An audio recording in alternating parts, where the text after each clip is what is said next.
Hyderabad outer ring road కంటే పెద్దగా Amaravati outer ring road నిర్మించాలని ఆంధ్రప్రదేశ్ ప్రభుత్వం భావిస్తోంది. అందుకోసం 190 కిలోమీటర్ల మేర 140 మీటర్ల వెడల్పులో భూసేకరణకు సిద్ధమవుతోంది. రాష్ట్ర ప్రభుత్వ ప్రణాళిక మేరకు అమరావతి ఔటర్ రింగ్ రోడ్ నిర్మాణం కోసం national highways authority of India DPRను ఢిల్లీలోని NHAI ప్రధాన కార్యాలయానికి సమర్పించింది. మొత్తం 190 కిలోమీటర్ల మేర నిర్మించాలని ప్రతిపాదించిన ఈ ప్రాజెక్టుకు 24,790 కోట్ల అంచనా వ్యయంతో DPRను అందజేసింది.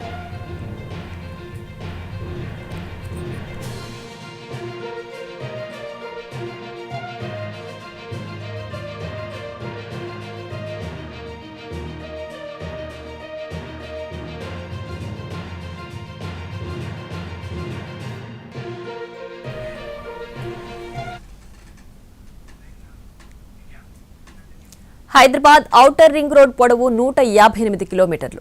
అంతకంటే పెద్దగా అమరావతి ఔటర్ రింగ్ రోడ్ని 190 కిలోమీటర్ల మేర నిర్మించాలని ప్రభుత్వం నిర్ణయించింది.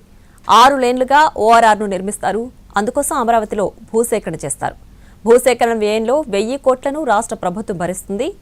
ORRలో భాగంగా కృష్ణానదిపై 2 వంతెనలు నిర్మిస్తారు. ముప్పలూరు వద్ద 3.15 కిలోమీటర్ల మేర ఒక వంతెన, మున్నంగి వద్ద 4.8 కిలోమీటర్ల మేర రెండో వంతెన నిర్మించనున్నారు. గంగినేనిపాలెం అటవీ ప్రాంతంలో 2 టన్నెళ్లు నిర్మించాలని ప్రతిపాదించారు. మొదటి టన్నెల్ 1.64 కిలోమీటర్లు, రెండో టన్నెల్ 2.68 కిలోమీటర్ల మేర నిర్మిస్తారు. ఇందుకోసం పర్యావరణ అనుమతులు తీసుకోవాల్సిందే. అమరావతి ప్రాంతాన్ని ORRతో అనుసంధానిస్తూ 2 స్పర్ రోడ్లు నిర్మిస్తారు. తెనాలి నుంచి కాజా టోల్ ప్లాజా వరకు 17.5 కిలోమీటర్ల మేర మొదటి స్పర్ రోడ్డు, నారా కోడూరు నుంచి గుంటూరు శివారులోని బుడంపాడు వరకు 5.20 కిలోమీటర్ల మేర రెండో స్పర్ రోడ్డు నిర్మిస్తారు. అమరావతి ORR కోసం 24,790 కోట్లు ఖర్చవుతుందని అంచనా వేశారు.